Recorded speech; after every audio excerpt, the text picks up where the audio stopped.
All right, we're going to go ahead and get rolling. If you want to find a seat. It's good to see everybody. Hope you're having a good week so far. We are going to be getting into a few chapters tonight from Matthew 18 through 22. If you want to turn over to chapter 18, we're going to start off there. This week, starting today through the end of, the middle of next week, Tuesday of next week, we'll be wrapping up Matthew. And so I hope this has been a good study for you as far as digging into Matthew. And so tonight we're going to wrap up what I kind of consider the end of the regular ministry of Jesus, the traveling around, the miracles, things of that sort. It kind of all ends in this section. In fact, there's not many miracles at all at this point. It's more teaching and more dealing with some issues and things of that sort. And then the last couple of chapters that we looked at, 21 and 22, are much more focused in on the last week of his life and kind of the opposition that begins there in Jerusalem. And so as we get in, what I'm going to do is kind of focus in on four things from chapters 18 and 19. And then we'll kind of wrap things up with a couple of thoughts from the last two chapters. But I'm kind of considering these four big ideas as four radical teachings from Jesus. Four things that, as Jesus shared these truths, these would have been things that would have not maybe been easily understood, or at least not been easily acted upon by the people of Jesus' day, because they would have had a lot of different views about things. And so I want to start off in chapter 18. I want to look at the first few verses here. Because chapter 18, 1 through 4, chapter 19, 13 through 15, and chapter 20, verses 20 through 28, all kind of cover similar ideas related to who is great, what is important in the kingdom, that kind of idea. And so I want to read 18, 1 through 4. It says this: "At that time the disciples came to Jesus, saying, 'Who is the greatest in the kingdom of heaven?'" And we see this question come up in other ways, or this discussion come up in other ways between the disciples as well. If you were to ask that to a regular leader, if you were to say, who is the greatest in the kingdom of America, or the greatest in whatever, fill in the blank kingdom, what are the kinds of things that would typically be answered with? Who are the greatest in the kingdoms of earth? Like a president or a prime minister, or someone who's the head of state. Okay, someone who has an authority role, right? The authority, whether that's a king, a president, whoever is in charge of everything, right? How else would someone know if they are great in the kingdoms of the earth? CEOs, the top of the corporate world. Okay, so you've got anybody who, if you are over others, right, that is a great indicator on your level of importance. Rudy? Yeah, and I was going to say your authority. Okay. Tells you. Yeah, what can you, you say something and what happens, right? What kind of authority do you wield? Mike? Okay. Yeah, your influence, right? How influential are you? What kind of effect do you have if you start wearing something, right? And everybody else starts wearing it. Well, clearly you have some power, you have some influence in the world, right? Those are the kinds of things that, in the sense of the world, you can say, well, who's great? Well, it's the influencers. It's those who have lots of followers. It's those who have authority. It's those who are the CEOs, the big shots in companies. Those are the people that are the great ones. Right. I don't know. I don't think that's where that one goes. But so listen to what Jesus says, because he does give us the answer to this. Verse 2. "And calling to him a child, he put him in the midst of them and said, 'Truly I say to you, unless you turn and become like children, you will never enter the kingdom of heaven. Whoever humbles himself like this child is the greatest in the kingdom of heaven.'" So Jesus takes this whole idea, right, of power and influences and authority, and he says, no, you know who's great? Someone who is like this child. Now, I want to ask kind of two questions when we think about this. The first one is this: why does Jesus think it's important enough to address the issue of greatness in his kingdom? Why doesn't he just say, well, you guys figure it out? Why does he address it? What's the significance of knowing the answer to this question?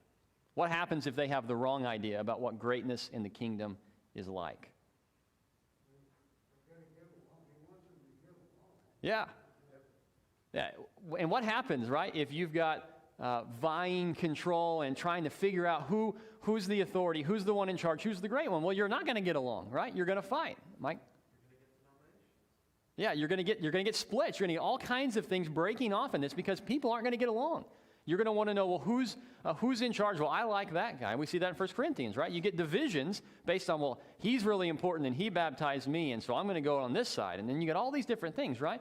If greatness is authority, well, then we're going to have some problems. We're going to have some issues here. And so Jesus wants to make clear, this is what greatness is. And then he points us to a child. And so he doesn't go into great detail here. He doesn't run through a list of all of the reasons why a child is the emphasis here, but he just says, truly I say to you, unless you turn and become like children, you will never enter the kingdom of heaven. Whoever humbles himself like this child is the greatest in the kingdom of heaven.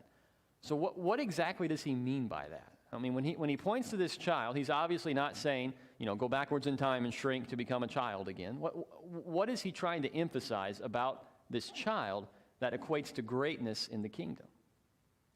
Ready? The innocence of a child. Okay, there's an innocence, right? There are characteristics about children that we see God is pleased with, right? There's an innocence and a trust level with children that we tend to burn out on, I guess, as we get older, Mike? Children need to follow the example of older folks to get meals or get clothes. They're completely trusting in that regard. And that's what Jesus is in part of doing. He's teaching us that greatness is in itself. The way we define greatness, it's submission to God. And there's a dependence there, right? There's a dependence upon God. And obviously for children, there is a dependence upon an adult or adults to take care of them.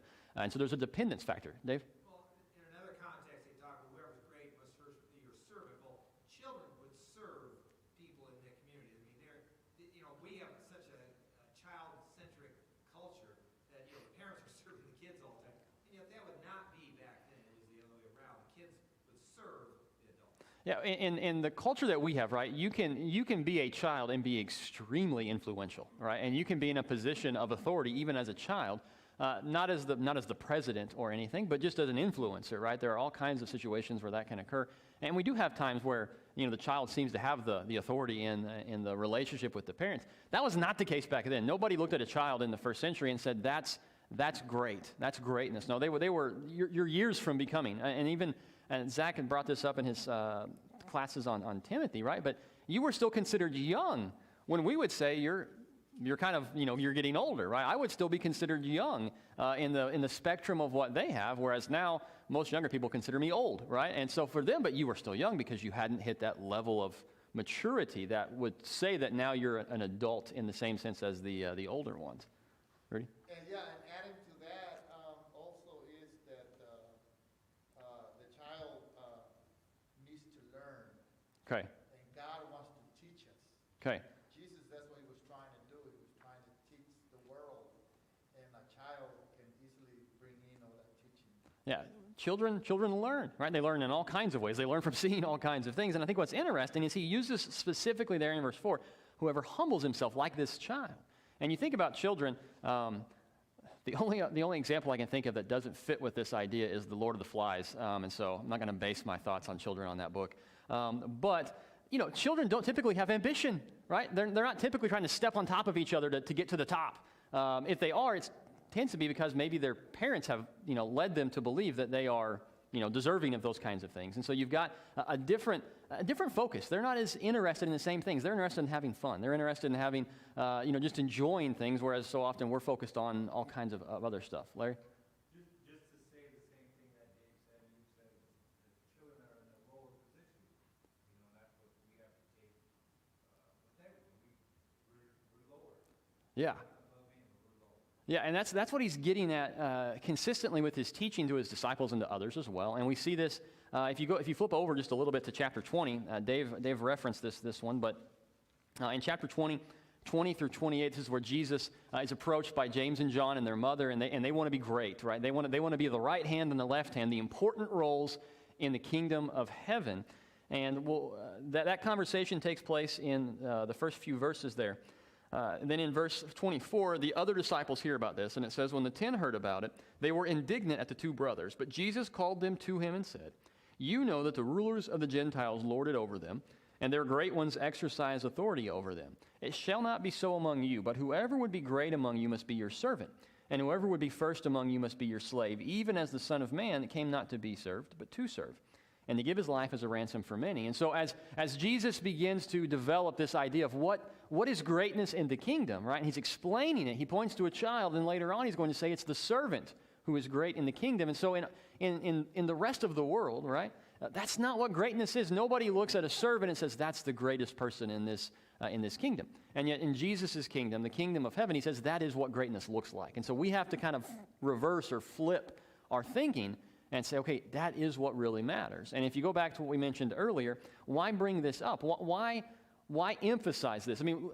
as we mentioned, you've got division, you've got fighting. If we didn't have an emphasis on serving one another, I think we could all imagine, right? I mean, imagine for just a moment if every Sunday, every time we met together, every time any Christians got together, it was about the pecking order, about who's the greatest among us, and they're the ones that get to do this, and they're the ones that get to do that, and the rest of them fall in line. I mean, you can imagine how much strife and fighting and problems there would be if we were always trying to figure out which of us is the greatest one, which of us is the most important. It would not work. And so what Jesus does here is he gives us a mentality of serving, and as Larry brought up, when we view our lives through that lens, right, when we always seek to be humble in response to others, then you don't have that fight. Then there's none of those issues that could pop up otherwise. And so I think it's one of those valuable lessons that it's kind of hard, right, because humility is kind of hard. Gary? I think, this is a radical teaching from that day. What other culture taught this? Right. Even the Jews, the Pharisees, and all those, I don't think this was taught. This is probably just breaking ground. Right. And it's quite different from everything else. Yeah. And I think that's what makes it, it's not only something just challenging, but it is world altering, right? You've got this worldview, this way that the world works. And Jesus says, I want you to scrap that, right? Because that's what the disciples are looking for. They're saying, this is greatness, right? Right hand, left hand of Jesus. And he said, I want you to scrap that thought process. And I want you to say, it's about serving. It's serving one another. That's what's going to become someone who's great in the kingdom. Dave? Just also, sometimes it looks at this in the world and say, that doesn't really work. But it does work in business. It does work, who do you really like? People who are humble to you. People who serve you. I mean that really is a tie-in. This stuff really does work. And of course, Christ, he showed it by not being interested just about his own life, but gave Right. his life for us. But I think we forget that this is hard to do, but when you do it, you also feel good about it. Yeah. You know you're accomplishing God's life in you. And so, we have to realize these are hard, but they're good and they work. Yeah, I mean, all it takes is just a little imagination to think, what would happen in every business, in every workplace, in every home, if everybody said, I'm going to serve others before myself? Well, it would be a much better world, right? I mean, it works. The problem is, unless you have a reason to believe it, it doesn't make sense, right? If you've got authority, if you've got power, and you don't want to relinquish that, well, this doesn't make any sense. I'm not going to do that, right? And so it takes a reason, like you said, Dave. It's good. It's good for us, but unless you've got a reason in your life to say, well, this is why, you're not going to do it because it doesn't make sense. Rudy? And adding to that, that would be the big problem, because if you already have a set life and you already got money, you already got this, for you to say, to humble yourself and, you know what, I'm going to leave all that behind and I'm going to go and wash the feet of my neighbor, or I'm going to go and take food to my neighbor. Right. There's a service requirement for us, to follow Jesus. And basically, if you don't do that, then, there's a fight, there's problems, there's chaos. It'll be a chaotic time.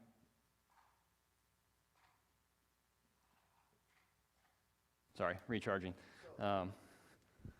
Yeah, I mean, you're right. This is the challenge, and it's not just that you have to do things that are different, but now you're going to be viewed differently, because who do people look down on? Who do people not even notice? Those who serve.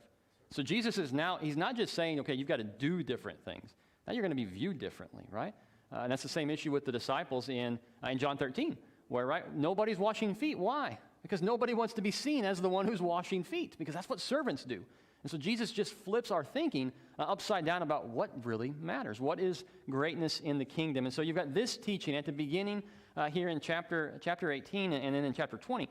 The kingdom of heaven is supposed to be filled with people who are humble servants. That's what God is wanting of his community. But he's not done. So go to chapter 18, And we're going to look quickly and read a few verses here. Look at verse 15. So in 15, all the way through the end of the chapter, you've got Jesus teaching about what sin and what forgiveness look like in the kingdom and how to deal with these things. And so in verse 15, he says, if your brother sins against you, go and tell him his fault between you and him alone. If he listens to you, you have gained your brother. But if he does not listen, take one or two others along with you, that every charge may be established by the evidence of 2 or 3 witnesses. If he refuses to listen to them, tell it to the church. And if he refuses to listen even to the church, let him be to you as a Gentile and a tax collector. Now, we don't like dealing with confrontation. We don't like dealing with sin. We'd rather just kind of say, well, I'll ignore this kind of thing. But he says if there's been a sin committed here, you got to go to the person, and you go to them. You don't go to everybody else. You go to the person, and you address it. Now, when you look at this, what's the point of this? What's the point of addressing the issue? Hopefully to bring them back to God or whatever they're not doing right. Yeah, there's a rebuke involved. It is to cause them to recognize their sin, but the hope is not that they say, well, yeah, I guess I did the wrong thing. It's to say, you know what, I'm going to change. I'm going to repent of the things that I'm doing. Repentance is the end goal with this interaction. Mike? There's also a gradation of response, so that way we don't have kind of what we were alluding to before, that earthly authority and power where you just lord it over people, where if someone's doing something wrong, man, I'm going to bring the hammer down on them. No, we're going to deal with this in gentleness. Right. We're going to turn the person around and have things only increase as resistance. How does that sound? Right. We've all been there. Maybe we've done it, where there's a situation and we're going to handle it, and instead of handling it at the lowest level, right, we just take it to DEFCON 5 and we're launching everything we've got. We're eliminating the problem, and that's not what happens here, Dave. And also the 2 or 3 witnesses, you have to verify the facts. There is truth and there is falsehood, and you can't do a speedy impeachment. I mean, we got to verify facts, and even back then, and I think too many times we human beings rush through our judgment. Yeah, and I think when you look at the whole of Scripture, what you're seeing is when something happens, go and talk to them. You might find out they didn't know what they did. You might find out they didn't mean what you thought they meant. There's all kinds of things that could happen that may end up where you both realize, well, nobody sinned. We had a misunderstanding. I didn't hear you right, whatever the case may be. And in the chance that it was a sin, well, now we can say, you know what, you're right. I shouldn't have said that. I shouldn't have done that. I'm sorry. And we're restored. Everything's good, right? And to what we brought up, there's an escalation, right? Where if that doesn't work, if the one-on-one doesn't work, let's bring in a few more. Let's make sure we've got everything understood. Let's talk about this. And if that doesn't work, then we're going to take it to the church, right? And we're going to say, listen, here's the deal. This has got to change. And if that doesn't work, well, then they're done. They're not a part of the body. Now, again, the end goal. What's the end goal of removing them from the body? He doesn't go into it much, but what's the end goal? The hope that they will respond to that. And I want you to, this is hard for us to envision in modern day America, right? Because what it's so easy to do is to say, well, that church hates me, I'm going to go to a different one. And we just go down the street somewhere and we find a different place that doesn't know about what we've done, and they don't hate us, and so we're fine there. And that's what can easily happen. And so it's hard for us to imagine this in some regards. So I want you to just envision the people that are closest to you, family, friends, the people that you are closest with. And they do an intervention with you, and they come in and they say, listen, you've got to change or we're cutting you off. We're not going to talk to you. You're not going to come over to our homes. Imagine if that happened, right? What would you probably do? You'd probably listen. You'd probably say, all right, all of the people who love me the most are telling me I've got to change. Now, we all know that some people won't listen. I mean, even at that point, they won't listen. But the hope is, right, that these relationships are so important and the church is so valuable in your life that when this happens, you say, you know what? I got to do something. This is a big deal. Unfortunately, with the way that, again, with our society and the way it works, we don't do that, right? It's easy to just say, well, forget all of you guys. I'll go over here instead. And the problem is just pushed on down the line. Lives aren't changed. People don't repent. And it doesn't work. That's not what it's intended to be like. Rudy? Plus, God knows that one small sin can turn into a chain of events. Sure. Okay, for instance, if we can't save the 2 brothers, at least one can be saved. And also the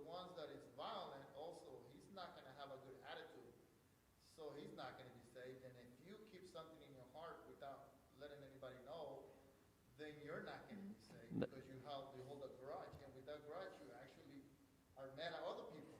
So it builds a chain reaction that God doesn't want to create, let you create yourself. So he wants you to just mediate it right there and then with that certain person. And this goes to what Dave brought up earlier. This is supposed to be a good thing. It's meant to be a beneficial thing. Now, we don't see it necessarily that way, but it's supposed to be beneficial. Mike? Yes, the primary is to try to fix the sin, but there is another consequence that always works, whether that person turns around or not. And I've seen this play out a couple of times. It's that you remove a negative influence on the body. Yeah. You prevent perhaps apostasy taking place in the local church. Children who might be subjected to that influence are not going to be subjected to that influence anymore. So there is always a good, even if not the primary good for it. Yeah, it is one of those things where we struggle with this. Like, we don't like the idea of having to remove someone, but the goal, as we brought up, right, is hopefully they become restored. But if not, sin is a big deal to God, and he says, well, you got to get it out. You can't have this unrepentant just refusal to change and sin going on, and the church just doesn't do anything. And that's what we see in 1 Corinthians, right? That's what he gets onto the Corinthian church for. You've got sin in your midst, and you're okay with it. It cannot be that way. This is hard, right? It's a radical teaching. And then notice what happens right after this, verse 21. And then Peter came up and said to him, Lord, how often will my brother sin against me and I forgive him? As many as 7 times? Jesus said to him, I do not say to you 7 times, but 77 times. So after he's just said, you've got to handle sin, Peter says, well, how many times do I have to forgive this guy if he comes to me and asks me to forgive him? And, he's probably thinking, well, I'm asking, 7 times is quite a bit. And Jesus says basically over and over and over again, you've got to forgive this guy. And he then shares the parable that we call the parable of the unmerciful or the unforgiving servant. And it's this guy who has an insurmountable debt, never going to be able to pay it off. He's going to be sold, and he begs and he pleads, and the master says, all right, I'm going to wipe it out. You have no debt. You don't owe me anything. And as soon as he leaves, he sees someone who owes him a little bit of money, and he says, you got to pay me now or I'm throwing you in prison. The very thing he just avoided. And instead of being merciful, he throws him in prison. The master hears about it, and now he's punished, right? Forgiveness is hard, right? It's easy to teach, forgive people for X, Y, and Z, right? They've done this, or you like them, or they've done this for you, so then you forgive them. What is the motivation for our forgiveness based on this passage? Our salvation. Salvation, Terry? Okay, we have been forgiven. We are saved because we have been forgiven. Not because we've not done very much stuff.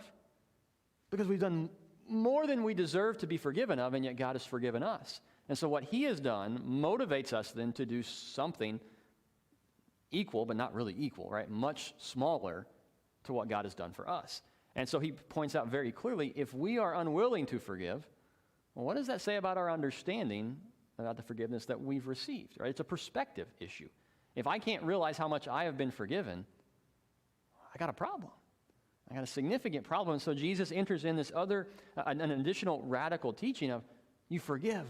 And you forgive, and you forgive. And so we're not a kingdom. We're not a group of people, right, who ignore sin. We deal with it. And when we deal with it, if forgiveness is needed, we forgive. And it's just this thing that continues. We forgive, and we forgive. And it doesn't sound fun. I mean, when he says, how many times do I forgive him? We think, well, twice, 3 times, maybe. He says, no, over and over and over again. Mike?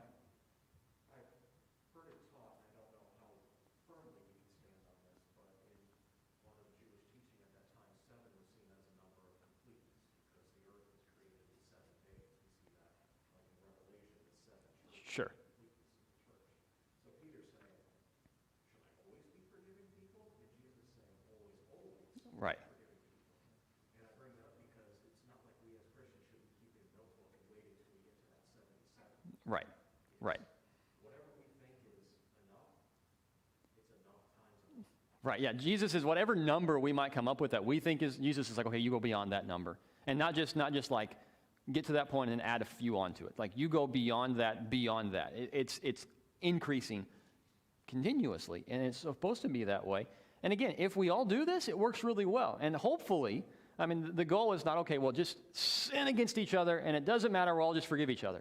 I mean, the goal is that you won't do that. You won't continue in sin. But when it happens, and when we say something or do something, someone is willing to forgive us, and we move forward, right? That's hard. It's not normal. It's not easy, but that's the way the kingdom works. That's what it's like in his kingdom. It is a forgiving body of people. And so you've got a body of humble servants that are a forgiving people. They deal with sin. We don't ignore it. But we are a forgiving people when that opportunity presents itself. Any thoughts on those first two, Dave? Just to back up a little bit, just want to see your thoughts. Yeah. Verse 20, for where two or three are gathered in my name, there I am with you. And a lot of times we use that as the assembly. Sure.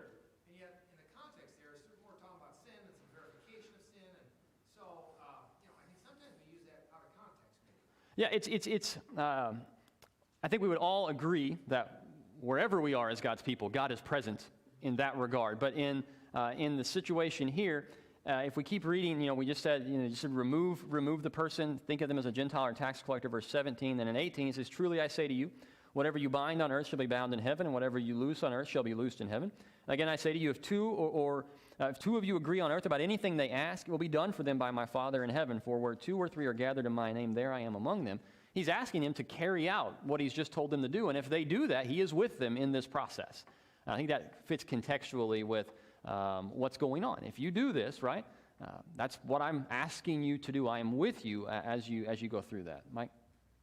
Right before that, speaking to the veracity of Scripture, like in verse 17, where Jesus says, let them be to you as a Gentile and a tax collector, written by Matthew.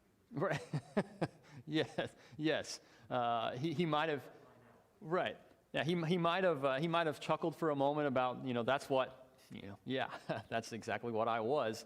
And yet, Jesus is saying that's what it ought to be, is there is a separation. They're no longer a part of us. Nancy? So it always confuses me when people do use this verse, and they'll start out saying, well, there's two or three of us, so they'll quote this. Sure. And it's like, well, you don't have to have two or three. You could have one. He was a Christian. Right. The one that, will go to the Father in his name. So it kind of, it's not a pet peeve, but it's always like, why do they say that? Because it's, of course, we're two or three, but also it's not Right. limited. Right. Say, oh, there's a couple of us here, but we know that Jesus was here. It's like, I don't know. I always just kind of.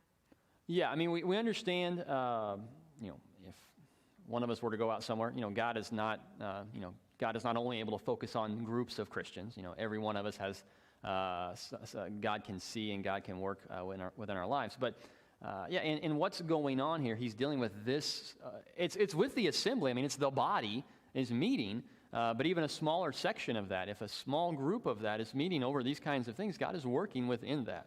And again, we don't use this terminology when we speak, but in verse 18, I was reading from Sellers Crane's commentary, and I'm ad-libbing and trying to remember, but in 18, it's just the idea of whatever you decide. If you decide this based on what you followed, I'm with you in this. God is saying, whatever you do, the decision that you make, I am with you in making that decision as it lines up with what I've called you to carry out. Terry?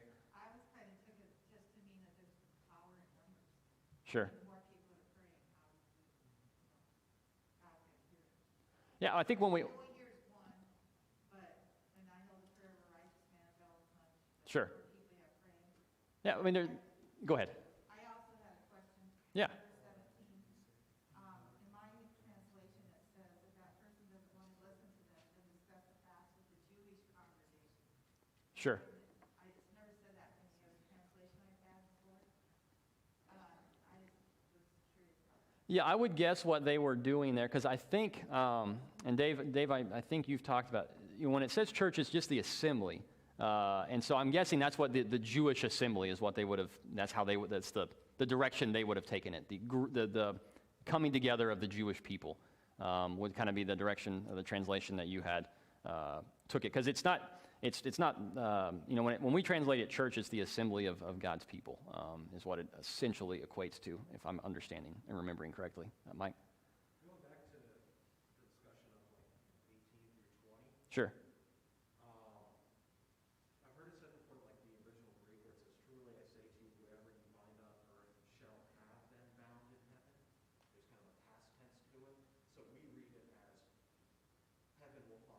Sure. Really, it's what happens on earth. Sure. Follow what's been done in heaven. If that's true, then once we read down on 19, if two of you agree on anything on earth, it shall be done for them by my Father in heaven. Shouldn't that mean whenever we're coming together as a people, we should be acting the way that heaven would dictate, which fits into the general theme of when you deal, as a church, as a congregation, when you gather together, if there's sin amongst you, you deal with it. And to your point, does it just mean you forgive forever? No, you work together in that unity, always acting as if you would in heaven. Yeah, I mean, we definitely, when we think about what is God's desire, it's to line up what we are doing here with what he would want done from there. We're lining up with the will of God in the work of the church. And again, that's why Paul was so upset with the Corinthians, is because they were not doing that. They were ignoring that was what was God's will as far as how they were to address problems, how they were to address issues. They weren't doing it.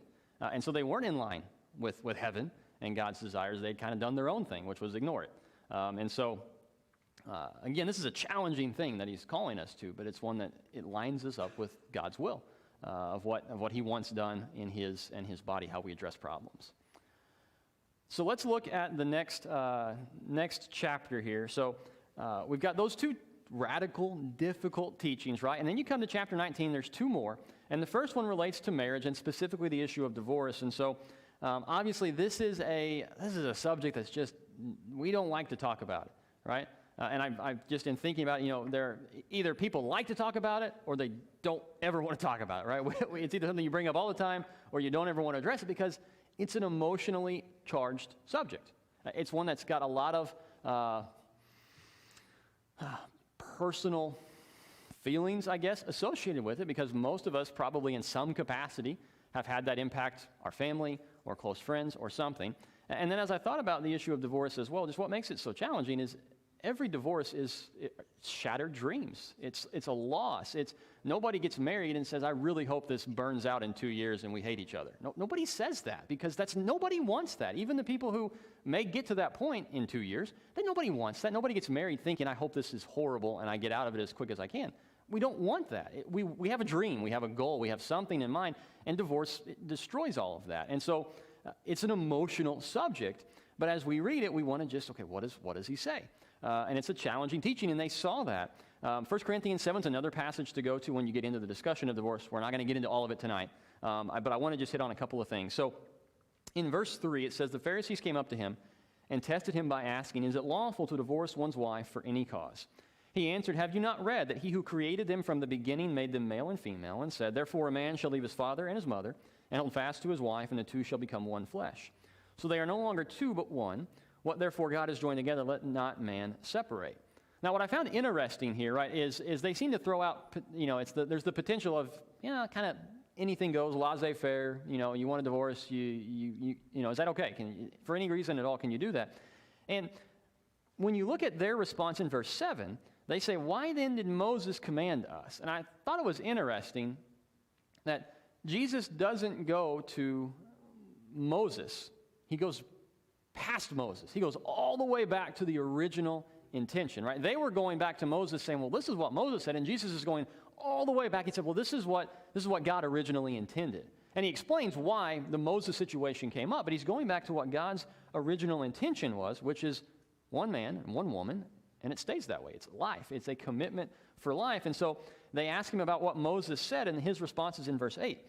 He said to them, because of your hardness of heart, Moses allowed you to divorce your wives, but from the beginning it was not so. And I say to you, whoever divorces his wife except for sexual immorality and marries another commits adultery.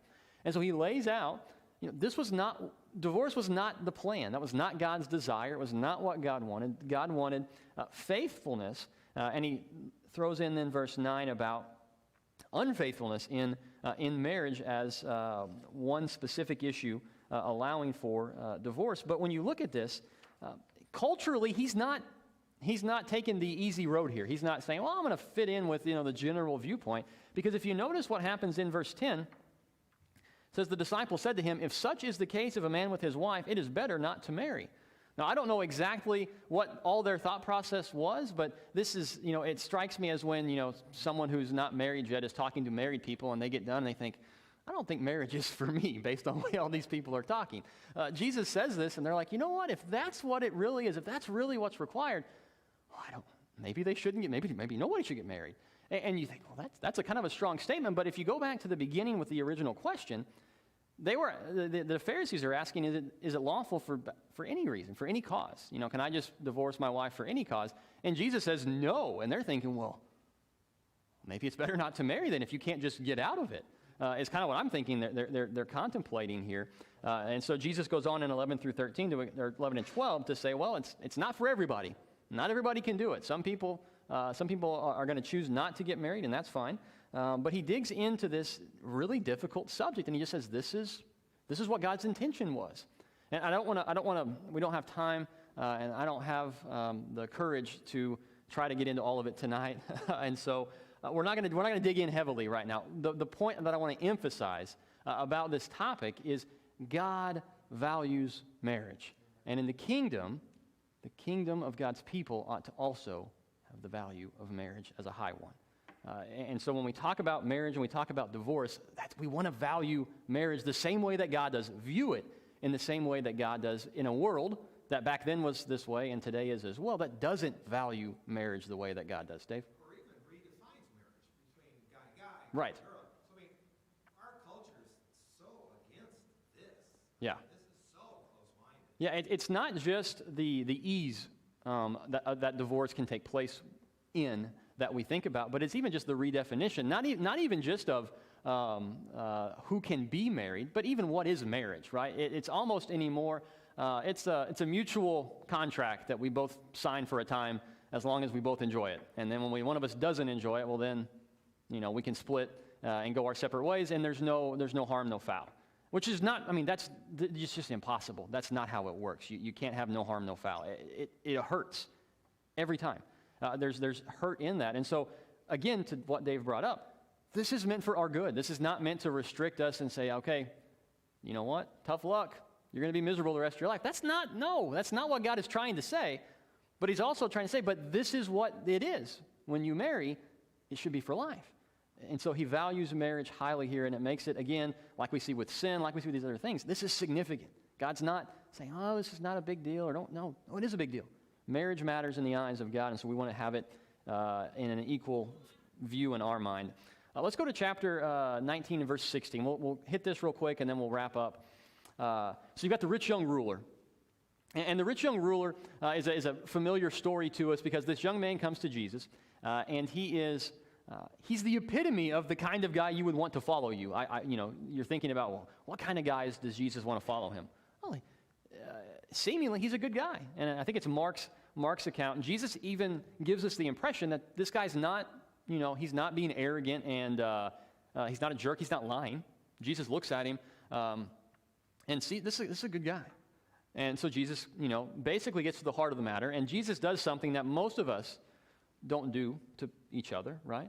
Imagine if you said, hey, listen, what do you think I need to change in my life? Whoever asks that question? No, we don't want to know the answer a lot of times. And so we don't ask that question.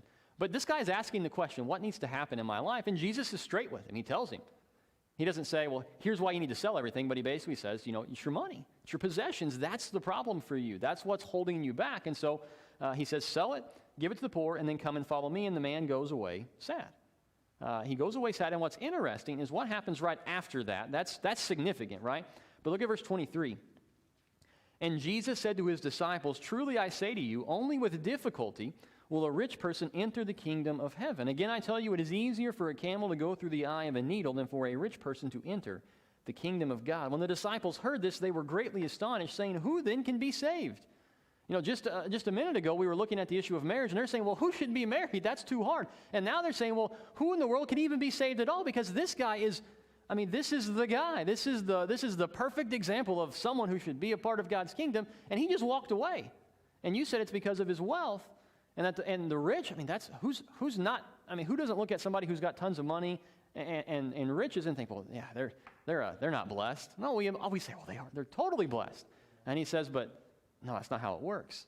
That's not how it works. What is Jesus instilling within his kingdom from this situation? What is he trying to convey to his followers right here? That it's all from the heart. There's a huge heart issue, right? A huge heart issue. You're willing to abandon the things of this earth for the things of heaven. Yeah. What matters to you? What matters most, Nancy? His possessions were more valuable than following Christ. Yeah. It's as if the those proverbial scales are in his mind, right, and they're weighing, and he's thinking of all of the things that he has, and all of that needs to go away, and it ends up balancing the wrong way. He ends up valuing, whichever way that would be, that way, valuing, right, his stuff. And it makes us wonder, as American Christians, where am I with my materialistic things that I have? Right. It makes you reevaluate. I think the word you're looking for is uncomfortable.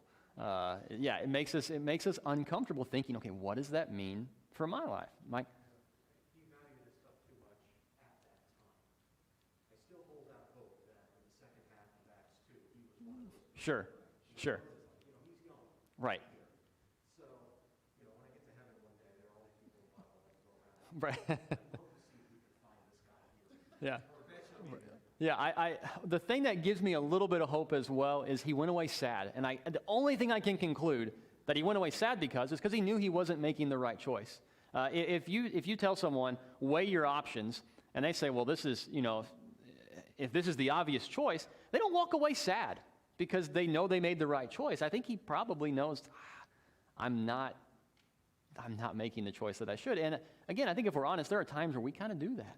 We know this is not what I should do, and we go down that road anyway. Terry and then Dave. In verse 26, Jesus looked into their eyes and he said, for man this is impossible, but for God all things are possible. That's why I agree with you. That's what really makes me hope. Yeah. Because like Nancy, I worry so much. Think about that. I think, oh my word, how can it even be possible for us? Right. Yeah, God is able to do and use, right, even those who have, and we know from 1 Timothy chapter 6, that there Paul tells the wealthy Christians, use what you have for the kingdom, basically. Give and share and use what God has given you. And I know Dave in mission stuff has brought up 2 Corinthians 8 and 9 a lot. God gives us things to be, we have what we have so that we can be generous, and he gives us more to be even more generous. And so it's not that God says, okay, I'm going to strip everything away and nobody has anything and we're all going to just have to, stumble through life barely surviving. But at the same time, we know that's not true. We also can very easily convince ourselves that the life of luxury and abundance is also just fine. And we can have everything we want, and we never have to give anything away, and we never have to serve, and we never have to, and that can also be a place we find ourselves in. Dave? And I just like that, right after that, it's possible. God, it's possible, period. But then he says, hey, we left everything. Right. We're okay, because we left everything. And again, it's just so much of the human being we can rationalize, and that's not what Christ is getting at. But I could see me doing the same thing. I rationalize, oh good, checklist, Right. I'm okay. Right. And that's what's interesting. So if you look in at the end of 19, they're saying, okay, well, we did what this guy wouldn't do, Jesus. We've given up. What does that mean for us? And he says, those who give up for the kingdom are going to be blessed. But then in chapter 20, he says, but I want you to keep something in mind. And he shares this parable. And in the parable, what he basically concludes is you're going to be the one, and he gives this parable about guys who've worked all day long, 12 hours, for a day's worth of pay, and then other people who've worked 1 hour and receive the same amount of pay. And the first guys are like, which is what, let's be honest, right? You go to work tomorrow, you work a full day, somebody else shows up for an hour, and your boss says, hey, you're both getting the same money. You're thinking, I'm getting a new job or a new boss or something, because that is not fair. And Jesus is letting these guys know, listen, you've given up everything. You're going to be there. You're going to be there from the beginning, but there are going to be people who receive the same thing. They're going to have the same salvation that you have, and you've got to be okay with that. You've got to come to grips with that it's not going to be something that, and we know, there's some other passages that talk about the disciples have a unique position in some regard, but it doesn't work the way, again, the world works. It's a different mentality, and they've got to adjust, Let's wrap up real quick. Go ahead, Rudy, and then we'll wrap up. Okay, and also I was going to add to that was lack of faith. Jesus installs on everybody and Christianity, that because of lack of faith, things don't get done, or people don't change their mind, or people, or they don't believe enough. There's lack of faith there. Yeah.